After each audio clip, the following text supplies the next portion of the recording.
How are things made holy? How are things made holy?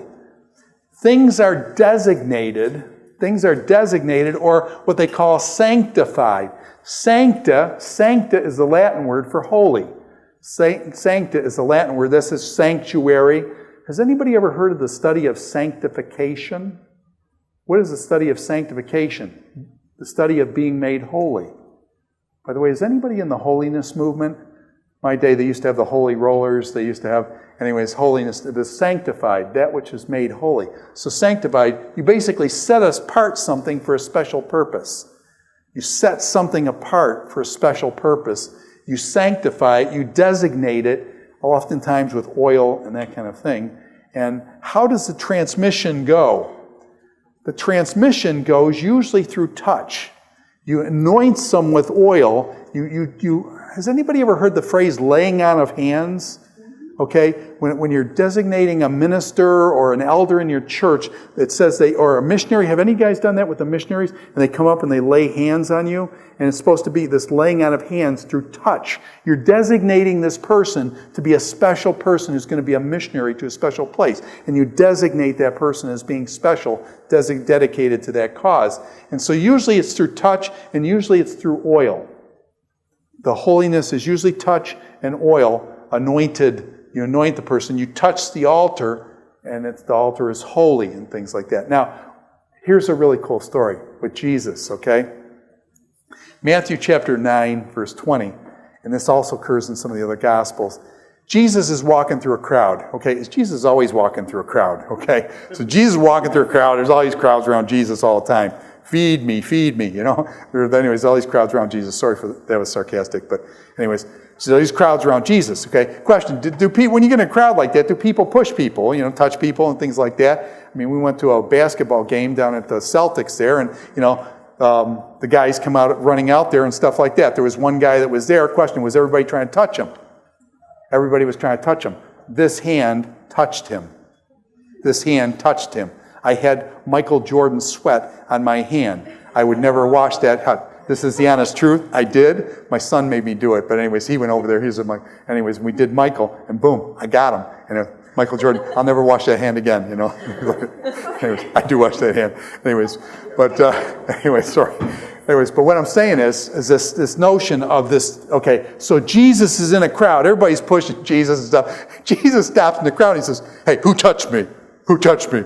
The disciples say, come on, Jesus, where you got all these people around you? Who touched me? Jesus, who touched me? What are you going to do? There's hundreds of people pushing you, touching you and stuff. Jesus says, no, somebody touched me. A question. Okay, you can see the disciples, sometimes they just didn't understand the guy.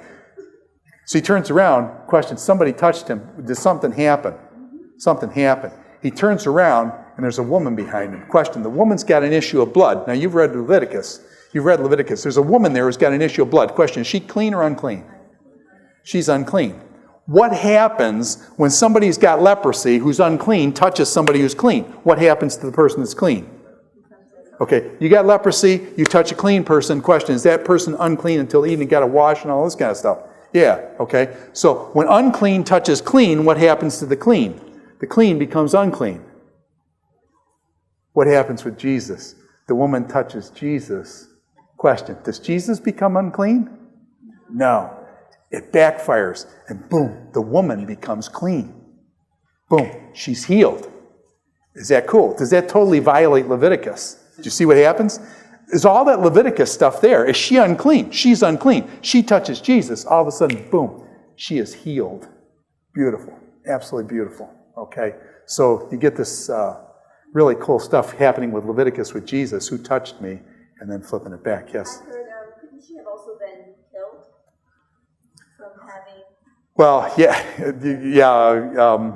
she could have been killed. Is it possible with Jesus being holy and stuff, touching Jesus, and her being unclean? No, yeah. It could have. I mean, in the time, she knew that could have happened to her. Yeah. That was one of the risks. Yeah, probably one of the risks and stuff to know. My guess is, too, though, Jesus is getting pushed around by everybody in the crowd and stuff, so it probably wasn't that high on the priority list. And she was hoping that Jesus would heal her, and that's actually exactly what happened. So... And when you're like that, it's worth the risk, because Yeah. So anyways, that's a beautiful story with Jesus and Leviticus in the background of that story. Now, actually, before we do this next chart, I love this next chart. It's one of my favorite charts. Like, of all the stuff we do in PowerPoint, this is one of my favorite. This one chart has like the whole book of Leviticus. I'll never forget, I was teaching this whole course on Leviticus, and I stole this chart off of, was Gordon Wenham in his commentary on Leviticus. And when I saw the chart, it was like the whole book of Leviticus just flashed through my head. This one chart's got the whole book of Leviticus in it, okay? And it's, I don't know, this is a really cool chart. Sorry for overstating it, but this explains the whole book of Leviticus, okay? That's an overstatement, hyperbole, but anyways. You have three different states. You have the state of being holy, you have the state of being clean, and you have the state of being unclean. The woman with the issue of blood, she was what? She was unclean, okay? You got clean, and then you got holy.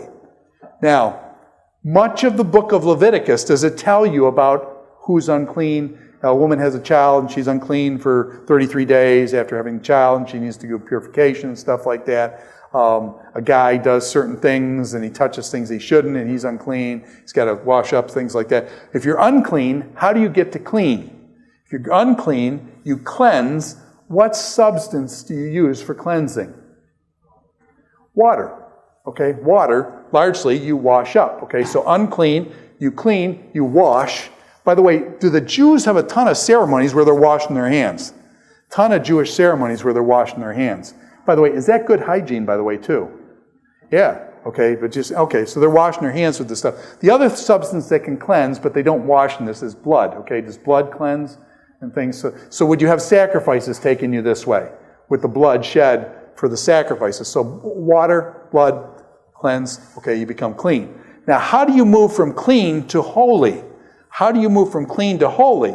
From moving from clean, you sanctify. What substance is usually used for sanctifying? Oil, olive oil. Okay, usually use oil, olive oil, for sanctifying, usually anoint and touching. Okay, so you basically use oil, touching, and then boom, it's made holy. A lot of the book of Leviticus is about this movement. Then, what happens when something is holy? It goes the other way. When something is holy, you can profane that which is holy. You can defile or profane that which is holy, and it goes down this direction.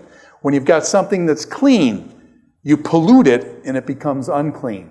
Okay? So you go down this direction, coming the other way. Is much of the book of Leviticus telling you these three states and the movement between these three states?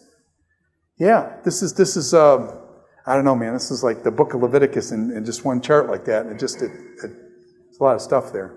Yeah.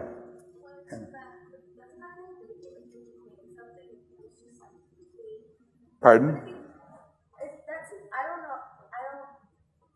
The church seems to indicate that when you profane, it seems to indicate that when you profane something, it goes down. Yeah, that's why you had to listen very carefully to what I said. When you hit holy here and you profane it, it moves in this direction. And actually, it doesn't move directly to clean. It actually moves off the chart when you profane stuff. And the same thing here, when you pollute something that's clean, it kind of moves down right off the chart. So you got to be careful. On the coming up, they work very specifically coming up, but going back down, you're exactly right. It just, it's like you're on a slippery slope here, and you just shoom, down. It's bad to profane stuff, okay? Good observation. Now,